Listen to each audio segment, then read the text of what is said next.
The H1B Guy here, and today, the H1B Guy news for the week ending January 27th, 2023.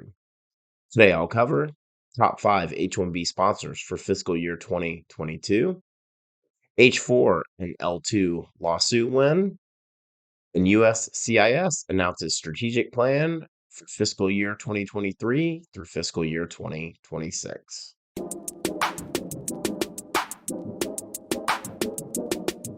But before we get started, I'd like to ask you, if you haven't already, to please subscribe to the H1B Guy channel here on YouTube and like this video so that I can continue to produce more content like this for you. I also wanted to mention the H1B Guy offers a variety of consulting services. I help businesses and individuals solve complex work authorization issues and the recruitment process while bringing awareness to employment-based immigration benefits. If I can help you, please reach out. I'd love to hear how. And you can book an appointment directly with me via the h1bguy.com. Today's news is brought to you by Syndesis and Path to Canada, the ideal plan B for high-skilled immigrants currently located in the U.S. whose status may be uncertain, by PERM-Ads.com, the industry leader in providing a seamless experience for employers and immigration attorneys navigating the complex PERM recruitment ad phase of the labor certification process, and by Mob Squad. Are you a technology professional facing U.S. work visa-related challenges? Don't leave your fate up to chance. Partner Mob Squad has a solution. Join the squad. Now, the news. On Friday, January 27th, I was joined live by Arif Kamani, president at Mob Squad, where we covered Canada's immigration update for 2023. Please take some time and check that video out if you haven't already. We covered a lot in 30 minutes. I wanted to start today's news off by covering the 5 largest H1B sponsors for continuing employment, which is H1B extensions, transfers, amendments in 2022. The top 5 companies that have filed the most H1B visa applications for fiscal year 2022 are: number 1, Tata Consultancy Services Limited, with over 6,200 plus continuing I-129 applications. Tata Consultancy Services is the company that has filed the most H-1B applications for all of fiscal year 2022. And this is not a surprise, as TCS is one of the largest IT services companies in the world and has a significant presence in the United States. Number 2, Meta Platforms Inc., with over 5,400 plus continuing I-129 applications. Meta Platforms comes in second on this list. The company is one of the most well-funded tech giants in the industry and has been growing rapidly in the last few years. Number 3, Alphabet Inc. Alphabet Inc. is the parent company of Google and comes in third on the list with over 5,300 plus continuing I-129 applications. Google is one of the most innovative and forward-thinking companies in the world, and they need highly skilled workers to continue to drive their innovation and success. Number 4, Microsoft Corporation, with over 4,500 plus continuing I-129 applications. Microsoft comes in fourth on the list. Microsoft is one of the largest and most successful companies in the world, and they need highly skilled workers to continue to fill their talent gaps. And number 5, Deloitte Touche Tohmatsu Limited, with over 3,800 plus continuing I-129 applications. Deloitte comes in fifth on the list. Deloitte is a leading professional services company, and they need highly skilled workers to continue to drive their success. The high number of H-1B visa applications filed by Deloitte shows their commitment to bringing in the best talent from around the world to support their business operations and growth. It is worth noting that Meta held layoffs in 2022, while Alphabet and Microsoft have been part of the 2023 layoffs. However, despite the waves of layoffs, ZipRecruiter found that 80% of laid off tech employees were able to find new jobs within 3 months. On January 20th, 2023, Jonathan Wasden on a LinkedIn post stated, quote, "Big news for H4 EAD and L2 visa. A major settlement requires USCIS to adjudicate H4, H4 EAD, and L2 together with I-129s. The team of Jonathan Wasden from Wasden Law, Stephen Brown from Reddy and Newman, and Jesse Bless celebrate the historic settlement with the Department of Homeland Security, DHS, and Edikuni v. Mayorkas, which provides structural changes for non-immigrant H4 and L2 spouses suffering from long delayed processing times, which often lead to delayed employment authorization. These delays started due to the institution of the biometrics requirement in 2019 and the decision by USCIS to no longer process I-539s and I-765s concurrently with I-129s. Since the filing of this case and its sister case, Shergill v. Mayorkas, led by the same attorneys, multiple steps have been taken by our team that resulted in benefits to the immigration community, including suspension of biometrics requirement, L2 work authorization incident to status, and H4 EAD automatic extension when the H4 has already been extended.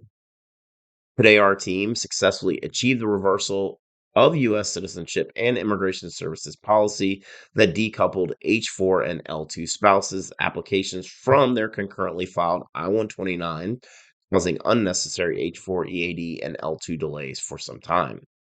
Today, the government and plaintiffs have signed off on a settlement in which USCIS would agree to return to bundling the adjudication of I-539s and I-765s for H4 and L2 derivatives, along with the underlying I-129 when these forms are filed together. Note if the forms are filed separately, USCIS will not bundle the adjudication. The class action settlement in Edikuni focuses on what plaintiffs demanded in April of 2021 when the case was initiated, bringing back the concurrent processing methodology that even USCIS officials have stated in depositions was more efficient for adjudicators. Most importantly, when using this methodology, dependent spouses rarely face job loss due to delays by USCIS. Our team initiated litigation against USCIS in the summer of 2019 to fight on behalf of H-4EAD applicants who were facing job losses due to USCIS delays. With the settlement of this class action case, we hope that this ends the issue for a vast majority of H-4 and L2 visa applicants.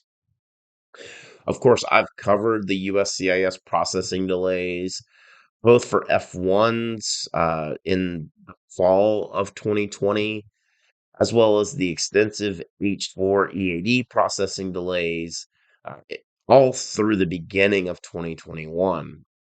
While there is some data out there that shows that the processing times on I-765s has been significantly reduced, here we see yet another lawsuit win against DHS and USCIS.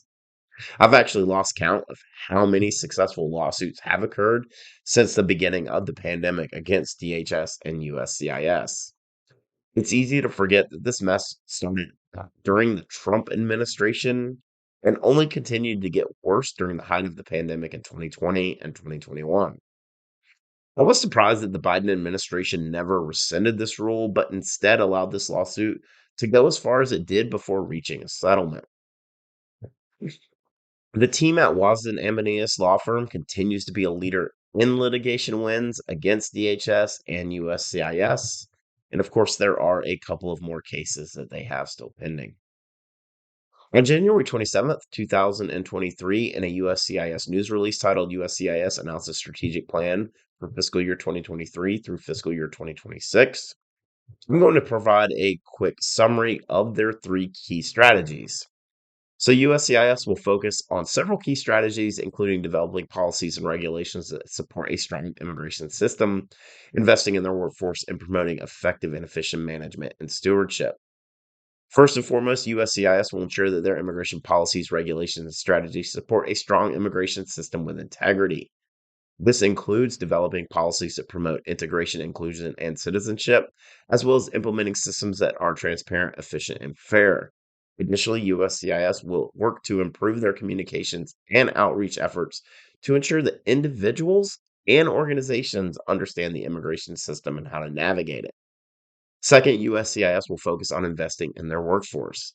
They will attract, recruit, train, and retrain a diverse, flexible, and resilient workforce that drives high quality organizational performance and is representative of who the U.S. is as a nation.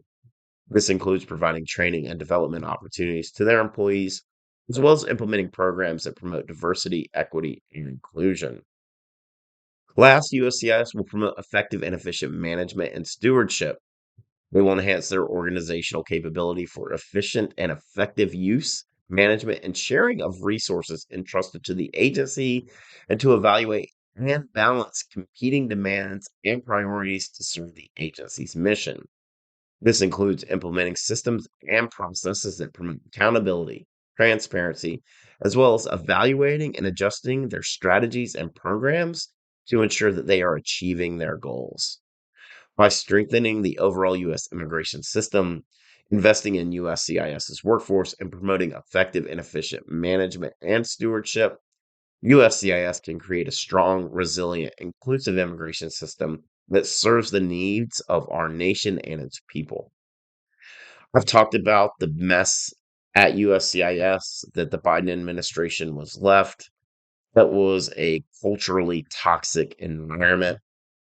And Deputy Director Urjadu has had a lot of work on her hands to change that overall systemic culture. Here's looking forward to these and many more changes within the walls at USCIS. For the full post on the H1B Guy news for the week ending January 27th, 2023, please check out the H1BGuy.com. Today's news was brought to you by Syndesis and Path to Canada, the ideal plan B for high skilled immigrants currently located in the U.S. whose status may be uncertain. Whether you're facing an H1B denial or OPT expiration, don't get caught off guard. Make sure you have a plan B, and Syndesis and Path to Canada are your answers. They'll gladly help you navigate the process, and if you'd like to find out if you qualify, please be sure to use the link in the video description below, and someone from Syndesis or Path to Canada will be in touch. And by PERM-Ads.com, the industry leader in providing a seamless experience for employers and immigration attorneys navigating the complex PERM recruitment ad phase of the labor certification process. If you're looking to reduce your cost and overhead associated with PERM labor certification recruitment advertising, let PERM-Ads.com help you. And by Mob Squad. Are you a technology professional facing U.S. work visa related challenges? Don't leave your fate up to chance. Our partner Mob Squad has a solution. Mob Squad helps technology professionals facing U.S. work visa related uncertainty remain working with their current U.S. company nearshore from Canada, as well as technology professionals from around the world who are seeking a rewarding opportunity in North America. Through their partnership with the Canadian government, they can obtain a Canadian work permit for you and your spouse in as little as 8 weeks. So whether you're looking to stay working with your current U.S. company or you want to find a new opportunity in Canada, please find out how the team at Mob Squad can help you via the link in the video description below. Join the squad. Just wanted to ask you again to please like this video, subscribe to the H1B Guy channel here on YouTube, and click the bell for notifications so that you're notified anytime we post new content here to this channel. If you've made it this far, I just want to say thank you for taking the time to watch my video. Really appreciate your support. The H1B Guy, your global source for all things H1B.